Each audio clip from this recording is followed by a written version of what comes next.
What's up, my beautiful people? I've truly missed you guys so much, but don't worry, I'm back. No, I'm just kidding, but I did miss you guys. I've been working, just doing what I gotta do. Yeah. But anyways, without further ado, I want to jump straight into this topic of today. I've been taking notes like crazy. I've been doing my research like crazy when it comes to this stuff right here.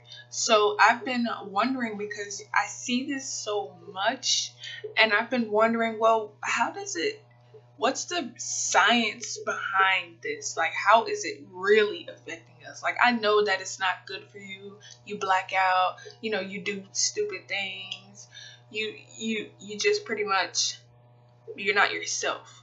So I was like, since all of that occurs or takes place, after the consumption of so much, what is it doing, like, internally or spiritually, emotionally? What is it really doing to us, on a scientific level? So I did my research for you guys.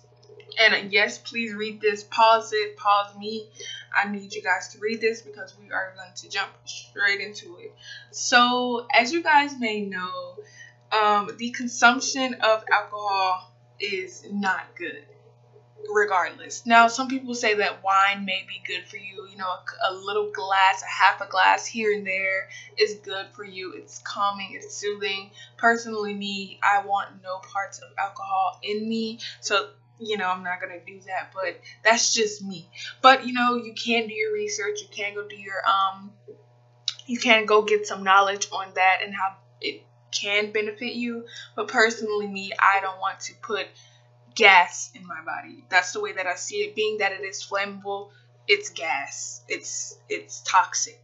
So I don't want to do anything to, furthermore lower who I am and lower my vibration, put me in harm's way. But anyways, yeah.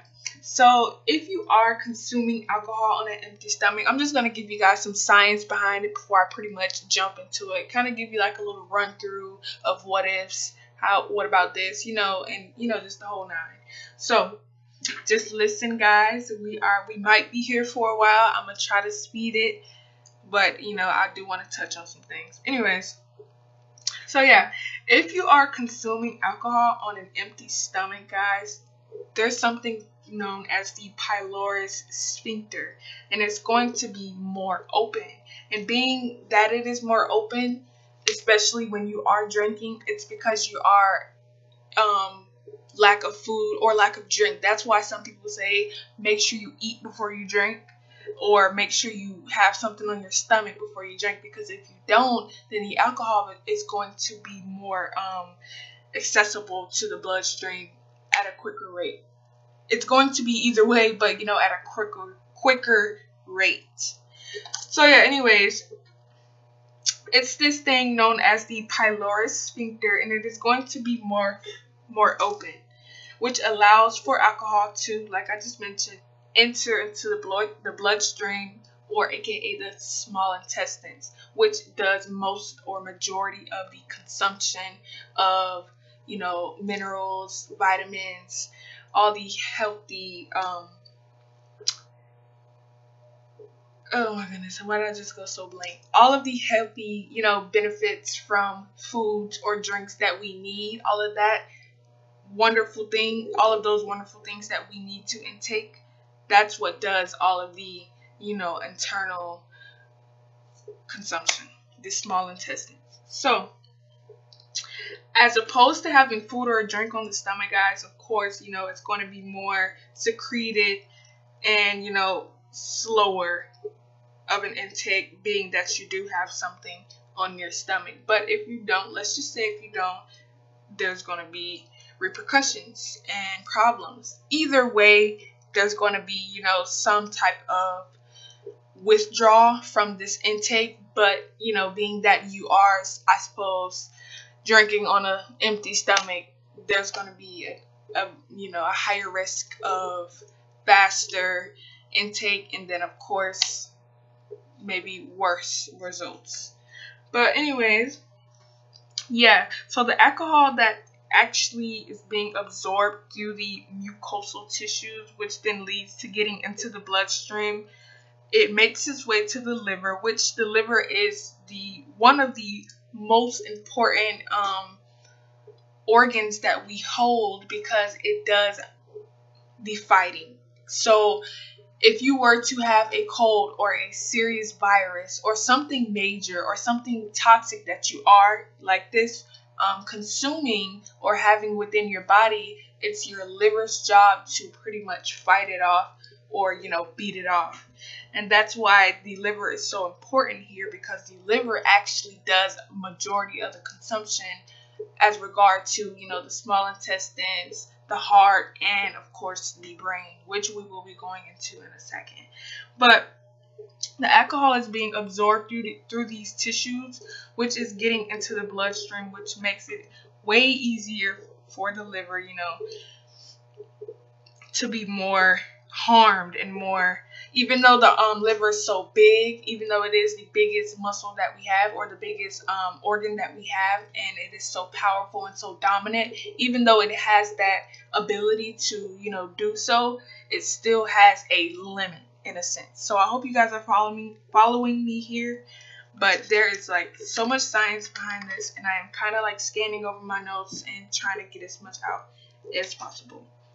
So yeah, let's just say that there's like a whole process that I have here, which I kind of want to touch on when it comes to the liver. So after the process of traveling through the intestines, because you have your stomach, which, like I mentioned, if you have something on your stomach, it's going to be a little bit more of a slower process of reaching your bloodstream than if you had nothing on your stomach. So let's just say you don't have anything on your stomach, and now you have intake through your mouth, and then it made its way through your stomach and then to your intestines, and now it has reached your liver.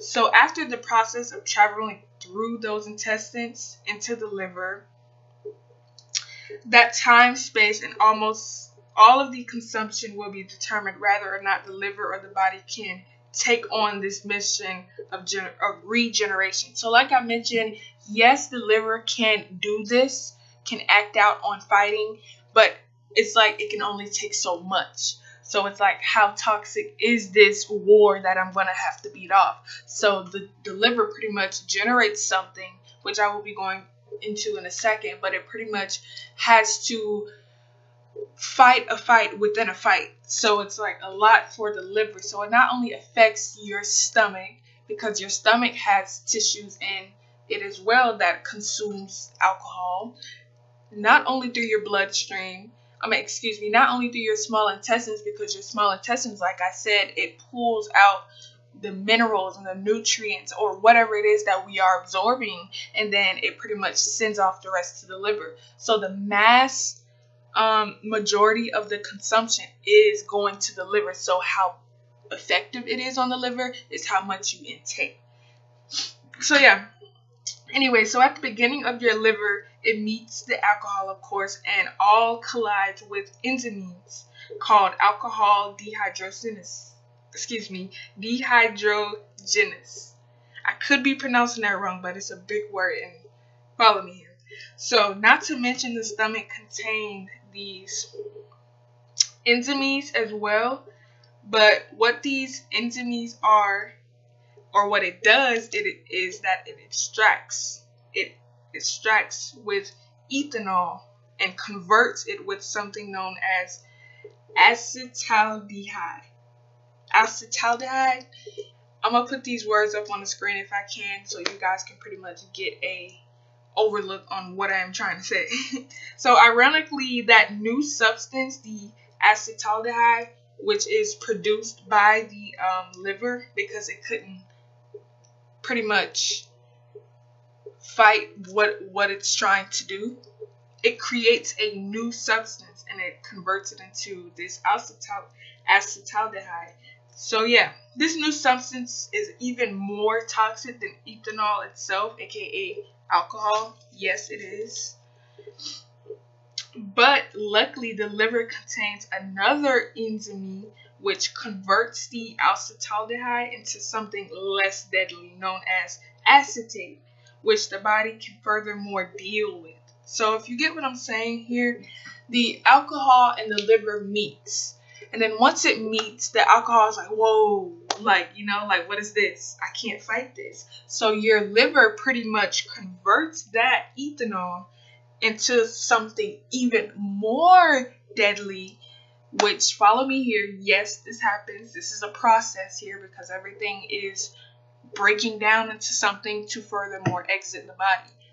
So yeah, being that this regenerating system converts this toxic, you know, liquid or fluid into something even more deadly, luckily the liver contains something within its structure to pretty much deal with it, known as acetate, and then can furthermore fight it off after that. So unlike the acetaldehyde, which is, you know,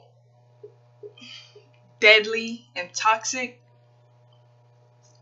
it is then found that, you know, the liver can pretty much fight it off, but it can't fight it off all, so it will then release it into the bloodstream, which I'm going to get into in a second. So the liver basically does as much as it can at one time. Like it can only do so much. So that can disturb the process of the enzymes converting the acetaldehyde into acetate, which I just mentioned. So after the occurrence of the liver pretty much failing or struggling in a sense at this high speed, you know, trying to fight this off, and at the level of consumption. So let's just say we have somebody who didn't eat, who's consuming so much alcohol. It then takes the initiative. So after it has done all of this fighting, battling, and struggling, your liver pretty much takes the initiative to release this alcohol or this ethanol, which then makes its way into, you know, the bloodstream. Not saying that it hasn't been in the bloodstream, but it then releases even more into the bloodstream, which is then when the liver basically sends that blood into the heart, which then, of course, it causes your heart to pound, and then it causes rapid heart beating, and then it converts it to the lungs, which is right next door to the heart. And then that's where you have it on your breath, because your lungs have these air pockets and these open air pockets at that, which absorbs air. So yes, every time you breathe, you are, you know, releasing alcohol because it is a gas. It is now being, you know, converted to your lungs, which it has to be air, it has to be breath, it has to be something that you can breathe in, you know. So it's being converted into this gas form, and this is why, yes, you can smell it on your breath. So yeah, guys, there's so much science behind this stuff, but I'm trying to give you like a overlook. You know, I don't want to say word for word, but I do want to pretty much catch you guys up. So as the ethanol remains in the bloodstream, it is now made its way through the stomach, past the intestines, into the liver, back through the heart, and now into the lungs. So yeah, you guys know how the lungs is dealing with this whole intake. You pretty much can smell it on yourself. You have rapid heartbeat, and some people even sweat. And this is why you sweat, because your adrenaline is pumping. It's so intense, and your body is trying to function and pretty much fight off whatever it is that it's taking. And this is where you have all of these side effects. So not all of the not all of the alcohol is released that way. So now the lungs pretty much sends it back to the heart. So not all of the alcohol is going to be released through the breath, through exhaling, you know, because it has been transmuted into a gas form or a gas state. So no, not all of it is going to be released through just breathing, being that some is. The mass majority of it still isn't. It's still there. So your body's just sending it back and forth to each organ, trying to find out a way to fight it off. So the lung pretty much sends it back to the heart, which then retracts and reacts, and then sends it to the brain. And this is where I have my speech. This is where I wanted to get into. Because if you guys are not aware, this is where the soul sits. the eyes are the seat of the soul, meaning your soul is withheld within your head, within your brain, in your pineal gland, which I definitely am going to touch, and this is definitely why I brought this topic up. So yeah, it is definitely now intruding your soul. It is now eating at your soul. So if you have not read this little paragraph, I hope that you have. Pause it now and do it again, because yes, this is a body eating spirit, and we are not the body, we are the spirit, we are the soul. So if you guys are taking a soul eating drink or body eating drink, there's going to be consequences and repercussions. So yeah, the alcohol can affect truly anybody depending on genetics, your organs, your overall health, your age, even gender. So there's no, true dominant answer as to who can be affected more, but it depends. There's no dominant answer. There's no, oh, he's a male, so he may not get, as messed up as a female. Or, oh, she's younger, so she's going to be more messed up as more than this older guy. It all depends. You never know. Everybody has their balance. Everybody knows their limits, that whole thing. So there's no dominant answer as to who can get messed up the most and who's being more affected. It's all an effective drink overall. This is a body eating spirit, so it's going to be having an effect on the brain overall. So blood is now, we're just going to jump straight into it. I hope you guys read this like I mentioned.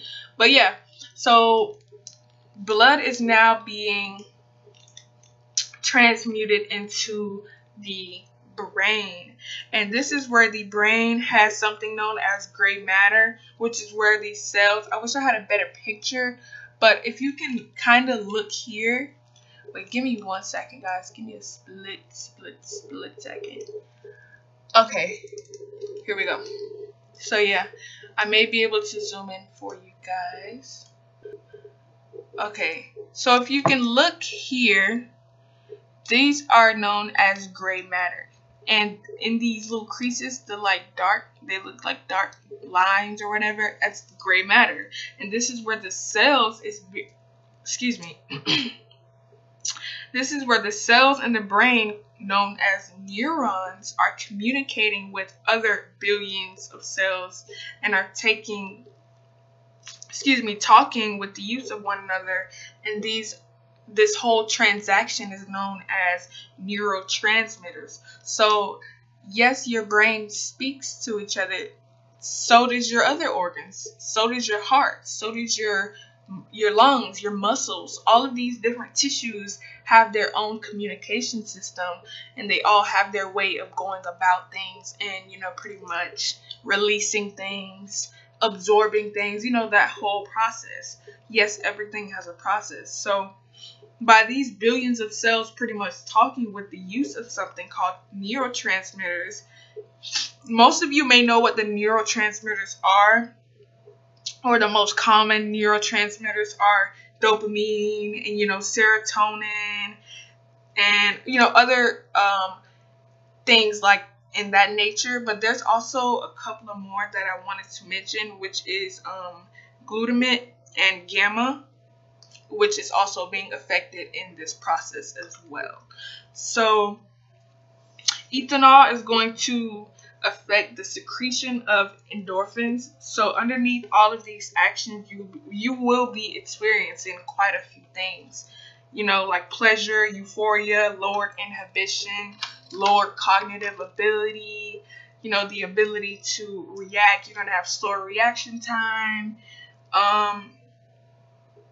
Some people may be aggressive, super aggressive. You may find people being stressed out, like just super happy, excited, want to fight.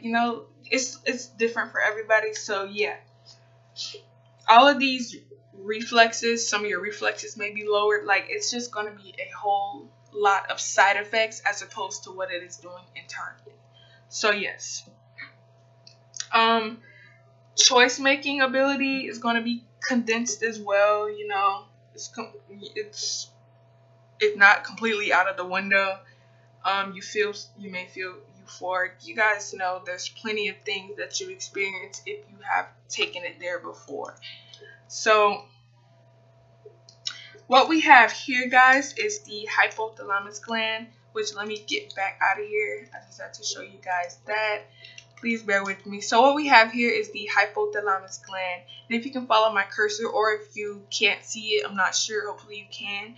This is all pretty much labeled for you. So the hypothalamus gland is right here, and the pituitary gland is right here.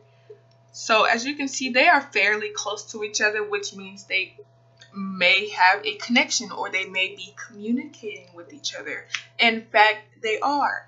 So the hypothalamus gland and the pituitary gland are the two combined, which are known as hypothalamic pituitary axis. So these two combined are known as a hypothalamic pituitary axis, which has the control over your entire hormonal system. So the hypothalamus gland secretes hormones. Let me move this. The hypothalamus gland secretes hormones, which pretty much tells the pituitary gland, which is right here. The hypothalamus tells this gland, or bosses it around and tells it what to do. Being that the hypothalamus gland is more dominant, the hypothalamus gland is always monitoring your body, pretty much reacting or seeing or feeling, or pretty much just monitoring all around what it is that you are taking. So when you start to drink, your hypothalamus gland becomes aware of that. Your hypothalamus, this is real. And some people may know of this structure as the third eye. Yes, it is real. This is the seat of the soul. So yes, it is affecting your soul at this point. But yes, some people may know of this quote unquote eye as the eye of Horus, because yes, it is a eye. It is the tapping into thyself, or the realization of thyself. And this is why they were, furthermore carved in the pyramids. But yeah, the hypothalamus gland is pretty much always monitoring the body. So when you do start to drink, this is when your hypothalamus gland is aware of that. And it pretty much sends a message to the pituitary gland, which is right here where I pointed it out. And then it bosses it around, to then boss around the adrenal gland, and then controls your cortisol, or your stress hormones. So epinephrine and norepinephrine, aka adrenaline. So not only are the inhibitions gone, guys, your ability to think is slowed, you are stressed, all of the other side effects that I previously mentioned. Not only are all of these taking place, but now you have adrenaline coursing through your system, your entire system. So not only is that taking place, but now the pituitary gland is now secreting slowly. So it's at a slower reaction time. It's kind of pretty much maneuvering slower. So it's slowed down. So that secretion is now, being altered.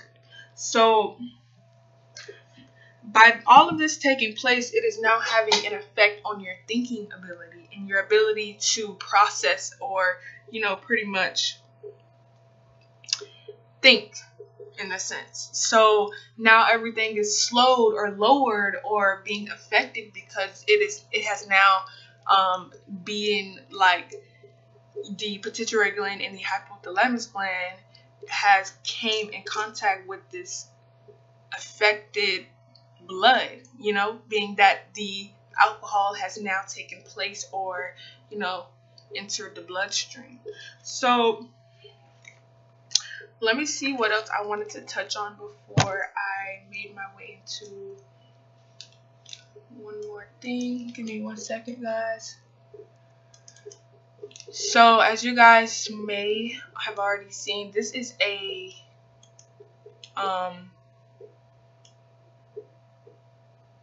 me see if I can zoom in just a little bit. This is your pineal gland, and this is a calcified pineal gland at that. Yes, it is real. We have one. So, by that being said, we are now in the placement of the brain. This is now how is it going to affect us spiritually, because our brain is actually our soul in a sense, not our entire brain structure, but our soul sits in our brain, if you get what I'm saying. So the most important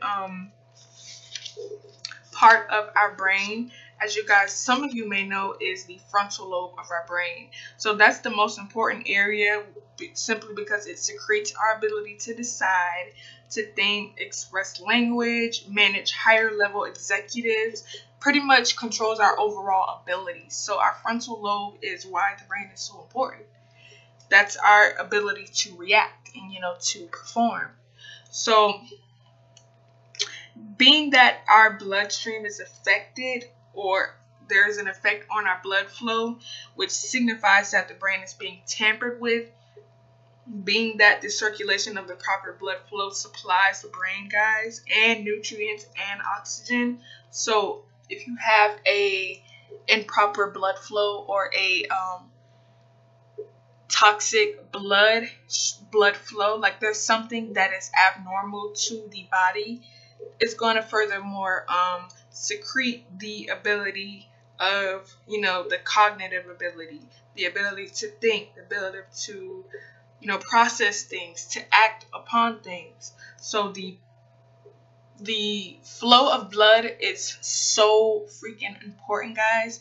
And it being that it circulates through your entire body, so it makes contact with the very most important organs of our body, known as the heart, of course, the lungs, the brain, the liver, our kidneys, even our muscles, anything but the bones, of course, because it's so hard and it's so solid.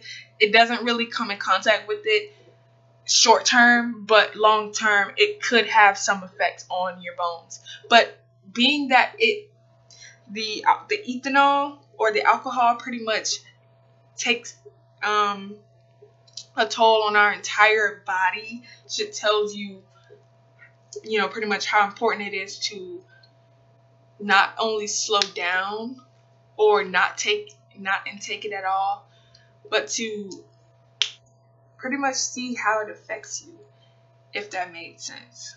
But I'm trying to pretty much let you guys know, or give you guys some basic facts or science behind the importance of the soul, and how alcohol is so free, it's so open to us. We can always get it, but the things that are always, helping us to tap into who we are or to become a better us is so illegal, and it's so hard to reach, such as shrooms, DMT, psychedelics, anything that is helping to embrace or pretty much strengthen our minds and our souls and help us to tap into who we truly are. It's taken away from us, and what is harming us or keeping us away from that is free and it's open, like cigarettes and Black and Milds and alcohol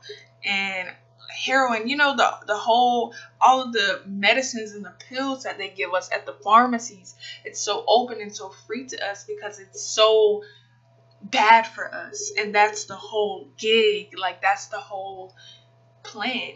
And I just wanted to bring it to you guys' attention that alcohol, which is, so normal now. Of course, we all know somebody who just loves alcohol. We see everybody do it.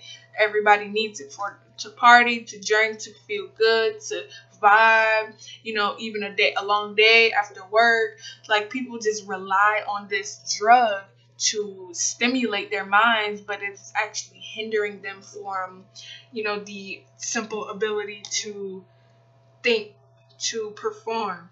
And excuse me,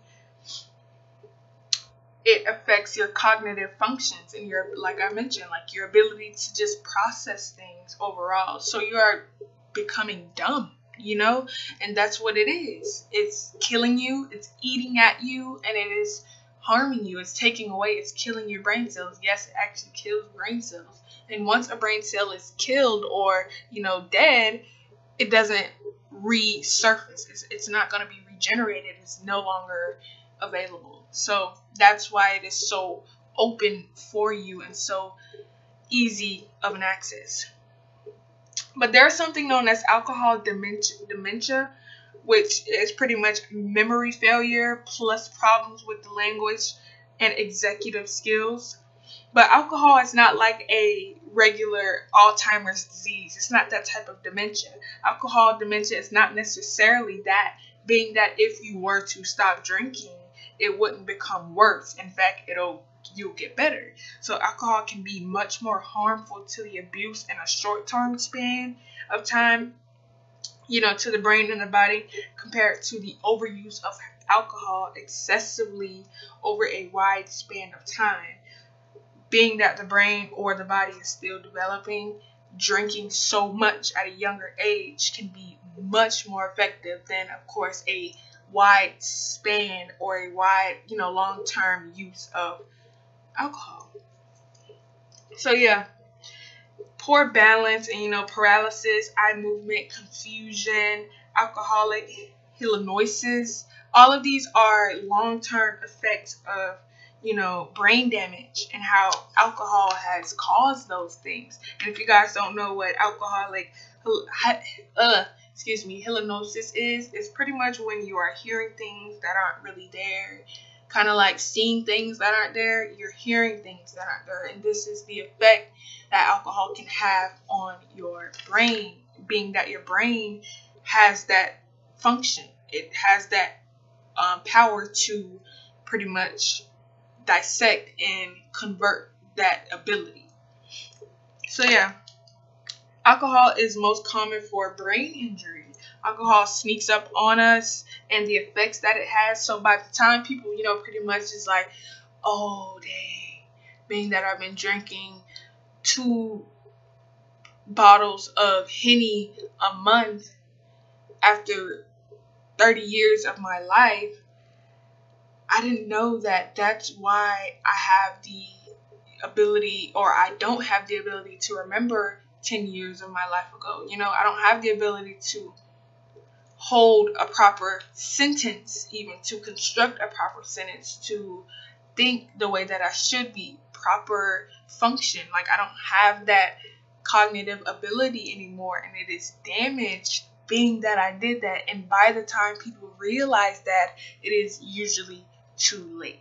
So it pretty much causes damage to our thinking skills, which is why you have blackouts, pass outs, and even death. Like, some people it can really affect people that bad.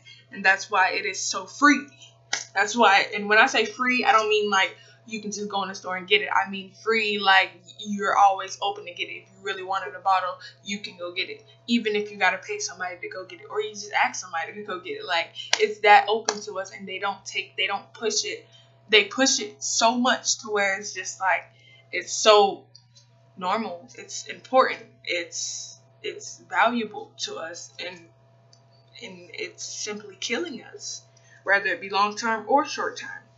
So memory loss is a long-term, psychosis, speed of process, that's both short and long-term effects. So your reaction time, like I mentioned earlier, is lowered or slowed. So it's just affecting things, lack of cognitive skill, both short-term and long-term. Lowered inhibition, short-term. Liver, a bad liver, long-term. That's more so of a overuse, of alcohol over a long period of time.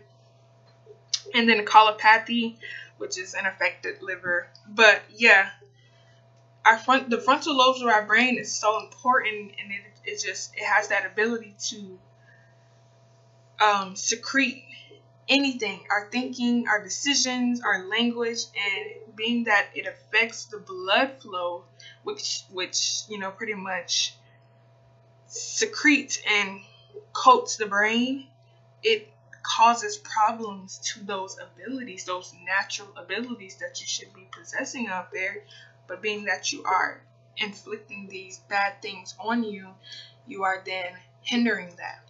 But guys, I don't want this video to be too much longer. I'm actually going to cut it here, and then I'm going to make a part 2 on the spiritual side of how effective alcohol is. So yes, please stay tuned. I know this video is pretty long, but like I said, it was going to be there. I tried to touch over as much information as I could. But yeah, stay tuned for part 2, because I'm definitely coming out with that. If not today, then tomorrow.